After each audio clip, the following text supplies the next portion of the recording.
Chairman, Mr. General Holder, good to see you today, sir. The U.S. has the highest incarceration rate in the world, and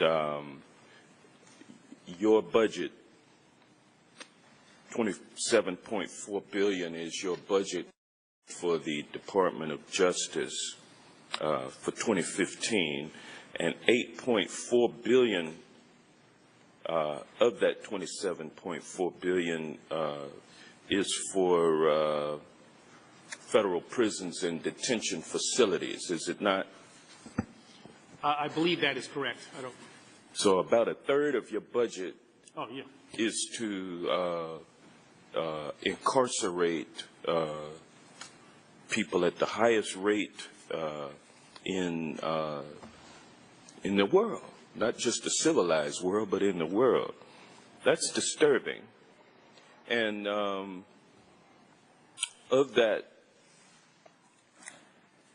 the people who are incarcerated, about 40% of them are African Americans. Is that a fact? Would you disagree with that? I think that number is about right. I don't have a precise number. And about 20% are Hispanics. I believe that that's also correct. Yeah. And but now, has that line item in the budget, that $8.4 billion for federal prisons, has it been increasing or decreasing? No, it has been increasing. You're correct that about a third of our budget now goes to our Bureau of Prisons, and given the state of our system, that's deservedly so. We have to support the people who work in those facilities.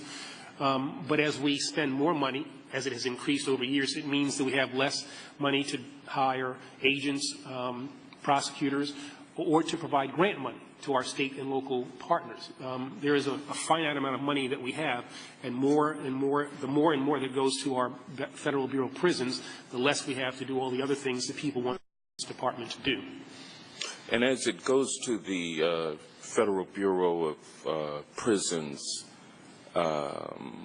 what percentage of those funds go to private for-profit detention facilities? I don't know the number of that, but we can get you a percentage. Approximately, would it be about a third or a fourth, half? I simply don't know. I will have to get you that information. I don't know. Mm-hmm. I think that's pretty important. Do the private for-profit facilities house federal detainees and inmates at a higher cost than the federal government can do it, or at a lower cost in general? Again, I'm just not familiar with what our relationship is in terms of numbers or the funding stream that goes to any private facilities that we might use. I just don't know the answer to that. Well, let me ask you this. The agency, your agency, is responsible for investigating and prosecuting not just blue-collar criminals, but white-collar criminals as well. But with the white-collar criminals, corporate theft, let's take for instance,